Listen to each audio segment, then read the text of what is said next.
यह कहानी एक आधुनिक बच्चों के विदेश के लिए ललक और माँ बाप की मजबूरी दर्शाती है। तो चलो शुरू करते हैं बाप की मजबूरी और बेटे की लापरवाही की कहानी। राह चलते चलते मेरे कदम खुद ब खुद वृद्ध आश्रम की तरफ मुड़ गए।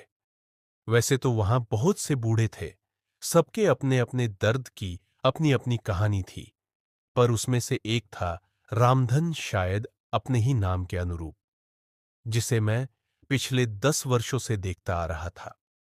हंसता हुआ चेहरा पर दर्द में डूबी भूरी आंखें, गोरा रंग बीते वक्त की कहानी सुनाता था। उसकी चाल ढाल रंग रूप बताता है कि कभी वह बहुत अमीर व्यक्तित्व वाला आदमी था, जो खुद में ही लीन था, हर वक्त पेड़ पौधों में खोया, खुद में ही व्यस्त। कभी कभार कागज के पन्नों पर राम राम लिखता। कितना भी व्यस्त होता, पर उसकी नजरें सड़क पर रुकती, हर बस और कार को निहारती, एक आशा के साथ। कभी कभी उसकी आंखों से टपके आंसू उसके लिखे शब्दों को धो देते। जब कोई उसके कंधे पर हाथ रखता, तो उसके बुझती सी आंखों में आस होती। शायद मेरा बेटा ने सामने वाले की शक्ल देख उसकी नजरें बुझ जाती। लोगों के सवालों से बचने के लिए वह वहां से उठ जाता।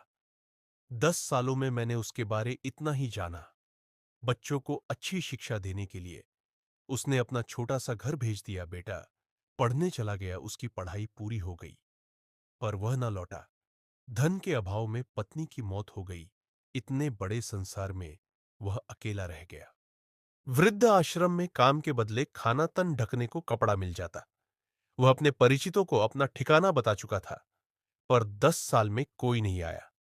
सुबह से दोपहर तक पोस्टमैन की इंतजार करता, दोपहर से रात तक फोन के पास फोन को टकटकी लगाए देखता, जब तक कि आश्रम का चौकीदार दफ्तर बंद करने की बात न कहता।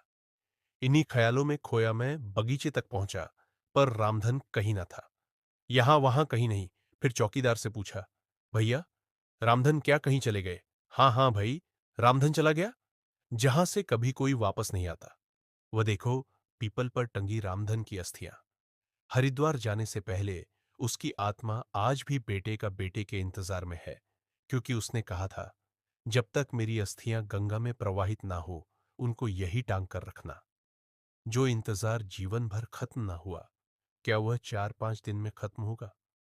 या रामधन की आत्मा भी विदेशी बेटे के आने के इंतजार में भटकती रहेगी? इसलिए ही कहते हैं कि पैसा माँ बाप से बढ़कर नहीं है,